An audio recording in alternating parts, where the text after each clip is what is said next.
ಗುಬ್ಬಿ ತಾಲೂಕಿನ ಹೊಸಕೆರೆ ಗ್ರಾಮದ ಶ್ರೀ ಲಕ್ಷ್ಮೀ ರಂಗನಾಥ ಸ್ವಾಮಿಯ ಬ್ರಹ್ಮರಥೋತ್ಸವ ಸಾವಿರಾರು ಭಕ್ತರ ನಡುವೆ ವೈಭವದಿಂದ ಸೋಮವಾರ ಜರುಗಿದೆ. ಬ್ರಹ್ಮರಥೋತ್ಸವ ಅಂಗವಾಗಿ ಶ್ರೀ ಲಕ್ಷ್ಮೀ ರಂಗನಾಥ ಸ್ವಾಮಿಗೆ ಬ್ರಹ್ಮರಥೋತ್ಸವ ಅಂಗವಾಗಿ ಜಿಲ್ಲೆಯ ವಿವಿಧ ಭಾಗಗಳಿಂದ ಆಗಮಿಸಿದ ಭಕ್ತರು ಲಕ್ಷ್ಮೀ ರಂಗನಾಥ ಸ್ವಾಮಿಯ ದರ್ಶನ ಪಡೆದಿದ್ದಾರೆ.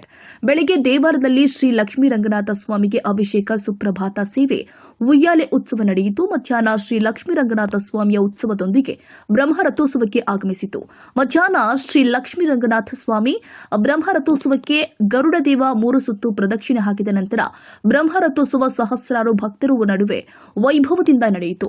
ರಥೋತ್ಸವದಲ್ಲಿ ಸುಡು ಬಿಸಿಲು ಲೆಕ್ಕಿಸದೆ ನಾ ಮುಂದು ತಾ ಮುಂದು ಅಂತ ರಥವನ್ನ ಎಳೆಯುತ್ತಿದ್ದ ದೃಶ್ಯ ಸಾಮಾನ್ಯವಾಗಿ ಕಂಡುಬಂದಿದೆ. ಸಾವಿರಾರು ಭಕ್ತರು ರಥಕ್ಕೆ ಬಾಳೆಹಣ್ಣು, ದವನ ಎಸೆದು ಭಕ್ತಿ ಸಮರ್ಪಿಸಿದ್ದಾರೆ. ಲಕ್ಷ್ಮೀ ರಂಗನಾಥ ಸ್ವಾಮಿ ಬ್ರಹ್ಮರಥೋತ್ಸವದಲ್ಲಿ ವಿಶೇಷವಾಗಿ ಹೊಸದಾಗಿ ಮದುವೆಯಾದ ನವದಂಪತಿಗಳು ದಂಪತಿ ಸಮೇತ ಆಗಮಿಸಿ ರಥೋತ್ಸವವನ್ನು ಎಳೆದು ಬಾಳೆಹಣ್ಣು, ದವನ ಎಸೆದು ಭಕ್ತಿಯನ್ನು ಸಮರ್ಪಿಸಿದ್ರು.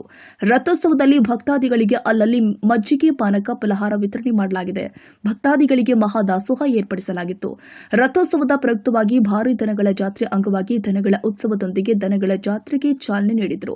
ಶ್ರೀ ಲಕ್ಷ್ಮೀ ರಂಗನಾಥ ಸ್ವಾಮಿಯ ಜಾತ್ರಾ ಮಹೋತ್ಸವ ಸುಮಾರು 10 ದಿನಗಳ ಕಾಲ ನಡೆಯಲಿದ್ದು, ಪ್ರತಿದಿನ ದೇವರ ಉತ್ಸವಗಳು ನಡೆಯುತ್ತೆ. ದೇವಾಲಯದ ಸಮಿತಿಯವರು ಹಾಗೂ ಭಕ್ತಾದಿಗಳು ಭಾಗವಹಿಸಿದ್ರು. ಯಾವುದೇ ಅಹಿತಕರ ಘಟನೆ ಜರುಗದಂತೆ ಚೇಳೂರು ಪೊಲೀಸರು ಸೂಕ್ತ ಬಂದೋಬಸ್ತ್ ವಹಿಸಿದ್ರು. ಮೋಹನ್ ಎಮ್ಮೆನ್ ಕೋಟೆ, ನವಕರ್ನಾಟಕ ಟಿವಿ.